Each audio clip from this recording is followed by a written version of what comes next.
حمدا كثيرا طيبا مباركا فيه كما يحب ربنا ويرضاه الحمد لله حتى يرضى الحمد لله عند الرضا الحمد لله بعد الرضا الحمد لله على كل حال ونعوذ بالله من حال أهل النار وأشهد أن لا إله إلا الله وحده لا شريك له الواحد القهار وأشهد أن محمدا عبده ورسوله نبي المختار صلى الله عليه وسلم ما أظلم ليل أو أضاء النهار ورضي الله عنه آله الأظهار وصحابته الكرام الخيار أما بعد معاشر المؤمنين والمؤمنات أحييكم بتحية أهل الإسلام تحية الذين أسعدوا فأدخلوا الجنة دار السلام فالسلام عليكم ورحمة الله وبركاته.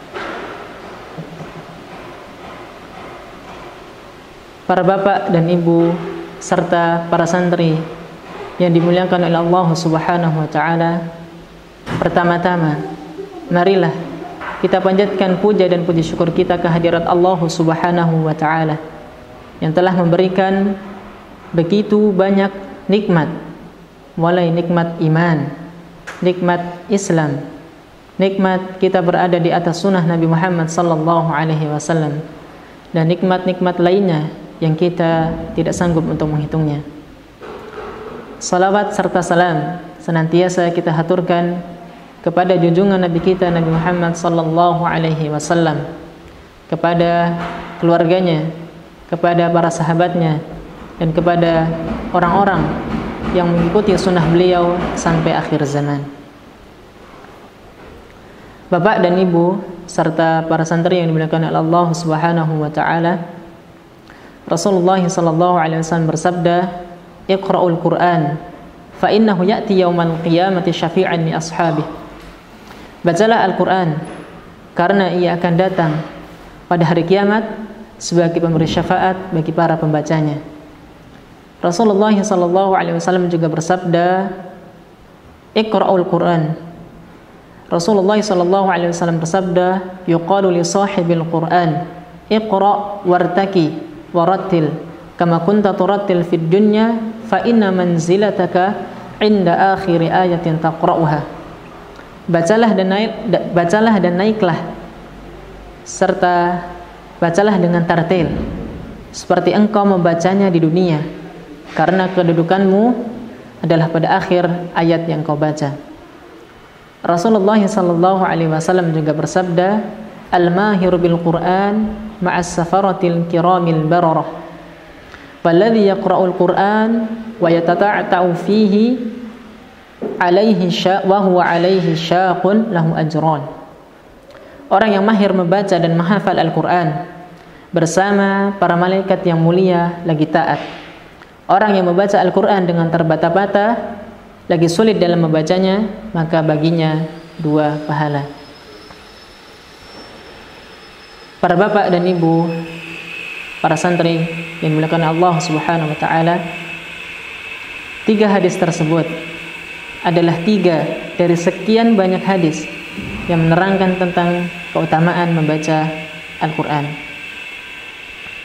Maka pada kesempatan kali ini, tepatnya pada masa pengenalan lingkungan sekolah, perkenalkan saya Adi Sucipto mewakili dari bagian tahfidzul Quran, ingin mengajak atau ingin mewujudkan cita-cita besar Islam. Salah satunya adalah dengan mendekatkan dan mengakrabkan santri terhadap Al-Quran sebagai sumber energi keimanan, sumber pendidikan, dan sumber perjuangan. Maka pada kesempatan kali ini, insyaallah taala, kami akan sedikit menerangkan atau sedikit memaparkan tentang program-program dari bagian tahfidzul Quran selama masa pembelajaran jarak jauh. Maka sebelumnya kami menghimbau atau mengajak kepada para bapak dan ibu sekalian untuk turut serta di dalam mengawasi, di dalam membimbing dan mengingatkan kepada para santri di waktu-waktu pembelajaran jarak jauh. Hal yang pertama yang ingin kami sampaikan berkaitan dengan target tahfidz. Jadi untuk tahun ini insyaallah taala target tahfidz di Pondok Pesantren Tahfidzul Quran Al-Azam SMP ITQ Bina Insani adalah sebanyak 10 juz. Mungkin ada beberapa pertanyaan dari wali santri terkait target tahfidz di tahun yang sekarang. Untuk target ini insyaallah adalah target minimal yang akan dicapai untuk dalam waktu kurun 3 tahun. Namun kita juga berusaha semaksimal mungkin untuk mencapai target tahfidz sebanyak 15 juz. Untuk target ini seolah dengan rincian di kelas 7 sebanyak 3 juz, kemudian di kelas 2 sebanyak 4 juz, dan di kelas 3 sebanyak 3 juz. Jadi kurang lebih selama pembelajaran tahfidz 3 tahun akan diperoleh pencapaian sebanyak 10 juz. Namun mungkin perlu difahami bahwasanya pencapaian ini tentunya antara satu dengan yang lainnya, antara satu santri dengan santri yang lainnya mungkin ada perbedaan pencapaian, dan mungkin dalam hal ini semuanya tidak bisa diratakan ya, karena memang kemampuan santri-santri kita tentulah berbeda. Jadi ketika ada misalkan dari beberapa santri yang tidak mencapai target, artinya tidak mencapai target yang ditentukan oleh ma'had, maka dari itu kami menghimbau kepada wali santri untuk memaklumi hal-hal tersebut. Kemudian yang kedua berkaitan tentang penjelasan kategori atau pembagian kategori halaqah. Jadi di Pondok Pesantren Tahfidzul Quran Al-Azam kita bagi untuk kategori halaqah menjadi 3 bagian. Yang pertama ada kategori halaqah akselerasi. Yang kedua ada kategori halaqah standar. Kemudian yang ketiga ada kategori halaqah tahsin. Tentunya masing-masing bagian mempunyai penjelasan yang berbeda-beda. Untuk kategori akselerasi, yang masuk di dalam halaqah tersebut adalah anak-anak yang memang bacaan Al-Qur'annya sudah bagus, dan mungkin dari segi jumlah hafalan mungkin sudah cukup banyak. Dan yang untuk halaqah standar ini mungkin dari segi bacaan itu mungkin belum terlalu lancar, ataupun masih ada beberapa yang harus diperbaiki dari segi bacaannya. Dan kemudian untuk jumlah hafalannya juga mungkin cukup sedikit atau mungkin tidak sebanyak di dalam kategori halaqah akselerasi. Kemudian yang ketiga atau kategori halaqah yang ketiga yaitu kategori halaqah tahsin. Nah, untuk kategori halaqah tahsin ini kita prioritaskan untuk anak-anak kelas 7. Jadi nanti para santri kelas 7 insyaallah akan kita masukkan semuanya dalam kategori halaqah tahsin. Untuk kategori halaqah tahsin ini juga mungkin masuk di dalamnya kelas 8 dan kelas 9 yang mungkin bacaannya memang masih jauh, dalam artian masih perlu perbaikan yang sangat banyak. Itu mungkin yang kedua terkait dengan penjelasan kategori halaqah yang ada di dalam Pondok Pesantren Tahfidzul Quran Al-Azam. Kemudian yang ketiga yaitu kegiatan harian halaqah. Yang pertama untuk waktu halaqah. Dan di masa-masa pandemi ini untuk memudahkan dalam proses pembelajaran jarak jauh, kita hanya melaksanakan kegiatan halaqah sebanyak 2 kali. Jadi yang pertama untuk kegiatan proses pembelajaran jarak jauh ini, waktu yang pertama itu dimulai dari pukul 7.30 sampai dengan 9.30 Jadi kurang lebih alokasi waktunya ada 2 jam untuk halaqah yang pertama di pagi hari. Kemudian halaqah yang kedua yaitu dimulai dari ba'da asar, kurang lebih pukul setengah 4 sore sampai dengan pukul 5 sore. Jadi kurang lebih sekitar satu setengah jam.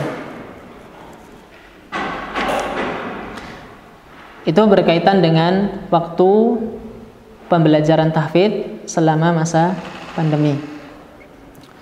Kemudian yang kedua terkait dengan teknis pelaksanaan pembelajaran dari bagian tahfidz.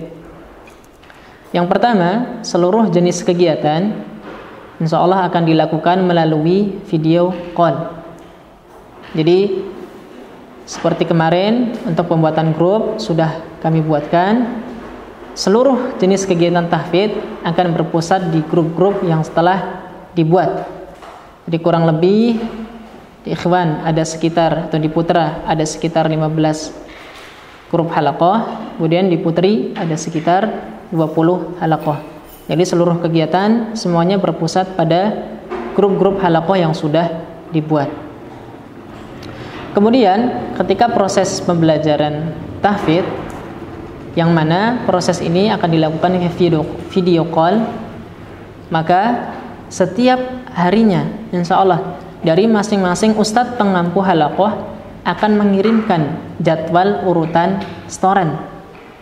Jadi setiap hari ustadz pengampu halaqah di malam hari insya Allah akan men-share di grup halaqah tersebut terkait dengan waktu pembelajaran tahfidz di hari-hari KBM. Misal di hari Senin, fulan mendapatkan jadwal urutan setoran di pukul 07.30. Maka di jam-jam yang sudah ditentukan oleh ustadz pengampu halaqah, diharapkan Ananda bisa standby untuk mengikuti kegiatan pembelajaran dari bagian tahfidz. Adapun untuk waktu ini ataupun jadwal yang sudah dibuatkan oleh para asatidz pengampu halaqah, mungkin bisa jadi dalam pelaksanaannya mungkin waktunya bisa mundur ataupun lebih maju. Jadi mungkin terkadang ketika jadwal urutan fulan misalkan di pukul 08.30, namun ketika prakteknya karena mungkin gilirannya belum selesai di giliran sebelum santri tersebut, maka bisa mundur beberapa menit dari jadwal yang sudah ditentukan. Maka dari itu kami menghimbau kepada santri ketika proses pembelajaran tahfidz ini untuk standby di HP-nya masing-masing sambil menunggu nanti panggilan dari pengampu ustadz halaqahnya masing-masing melalui video call. Itu terkait dengan teknis pelaksanaan. Kemudian untuk tempat pelaksanaan, kami juga mengharap atau menghimbau terhadap santri untuk mempunyai tempat khusus untuk proses pembelajaran tahfidz. Ya.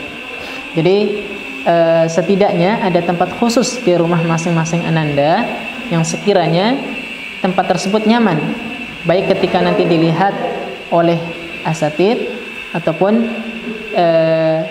dilihat sendiri oleh santri tersebut. Jadi kami mengharapkan dari para santri untuk memiliki tempat sendiri ketika nanti proses pembelajaran tahfidzul Quran melalui video call oleh masing-masing ustadz pengampunya. Itu berkaitan dengan tempat. Jadi mungkin nanti bisa ketika proses pembelajaran di mushola di rumahnya ataupun tempat-tempat yang sekiranya nyaman untuk nanti proses pembelajaran tahfidzul Quran. Kemudian yang selanjutnya berkaitan dengan pakaian. Ya, jadi kami juga berharap dari para bapak dan ibu wali santri juga untuk mengingatkan kepada putra-putrinya terkait dengan masalah pakaian. Jadi kami mewajibkan walaupun proses pembelajaran ini dari rumah tetap harus memakai pakaian syar'i. Artinya busana muslim lengkap beserta dengan peci untuk yang putra, dan busana syar'i untuk yang putri, ya. Itu terkait dengan pakaian, ya. Jadi pakaian juga kita atur agar terlihat indah ketika nanti proses pembelajaran berlangsung. Ya, mungkin itu terkait dengan kegiatan halaqah selama masa pembelajaran jarak jauh dari bagian tahfidzul Quran.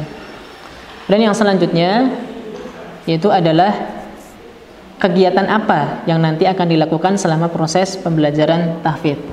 Jadi untuk sementara mulai nanti KBM aktif sekitar tanggal 20 Juli sampai dengan nanti Idul Adha, insya Allah seluruh santri akan diwajibkan untuk memurojaah hafalannya terlebih dahulu. Jadi sejak dimulai KBM sekitar tanggal 20 Juli sampai nanti Idul Adha, semua santri hanya diwajibkan setoran murojaahnya saja. Adapun setoran hafalan baru, insya Allah baru akan kita mulai setelah Hari Raya Idul Adha. Karena mungkin beberapa bulan kita sudah lalui pembelajaran dari rumah, dan mungkin ada beberapa juga atau kebanyakan dari para santri agak sedikit lupa dalam masalah hafalannya. Maka dari itu, untuk pembelajaran awal ini seluruh santri pada prosesnya nanti akan cukup melakukan setoran murojaah di halaqah.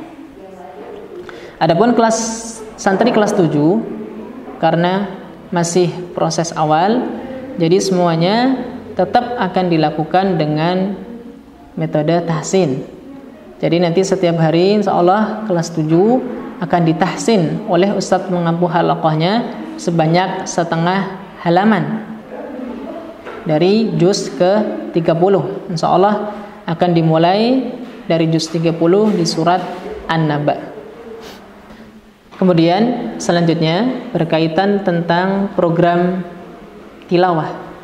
Jadi di tahun sekarang insya Allah akan ada penambahan program yaitu tilawah. Jadi masing-masing santri akan kita wajibkan untuk tilawah. Tentunya program tilawah ini dengan target yang sudah ditentukan dari pesantren. Untuk kategori halaqah tahsin, kita targetkan satu hari masing-masing santri bisa minimal ya tilawah atau membaca Al-Quran sebanyak 2 halaman untuk kategori yang tahsin. Kemudian untuk kategori tahfidz yang standar maupun akselerasi, kita targetkan minimal dalam sehari bisa tilawah atau membaca Al-Quran sebanyak 2,5 lembar atau sebanyak 5 halaman. Yang dimana nanti kegiatan tilawah ini akan dilaporkan di grup halaqah yang sudah tersedia. Jadi setiap hari nanti masing-masing wali santri ataupun masing-masing dari para santri bisa men-share atau bisa melaporkan hasil tilawahnya harian di dalam grup halaqah. Adapun format pelaporannya nanti akan disampaikan oleh musyrif halaqahnya masing-masing. Mungkin itu sedikit poin-poin penting yang bisa kami sampaikan berkaitan dengan proses pembelajaran jarak jauh dari bagian tahfidzul Quran. Untuk selebihnya kami berharap dan kami juga mengajak kepada Bapak dan Ibu sekalian untuk bisa mengarahkan dan juga bisa membimbing ataupun mengingatkan kepada ananda di mana terkait dengan jam-jam tahfidz yang sudah ditentukan. Dan kami juga berharap kepada para santri untuk tetap semangat baik menghafal Al-Quran maupun memurojaah di masa-masa pandemi seperti sekarang ini. Mungkin itu yang bisa kami sampaikan dari bagian tahfidzul Quran. Semoga yang sedikit ini bisa menjelaskan dari pertanyaan wali santri berkaitan dengan proses pembelajaran dari bagian tahfidz. Ya, kami akhiri pertemuan kali ini dengan doa kafaratul majelis. Subhanakallahumma wa bihamdika asyhadu an la ilaha illa anta astaghfiruka wa atubu ilaik. Assalamualaikum warahmatullahi wabarakatuh.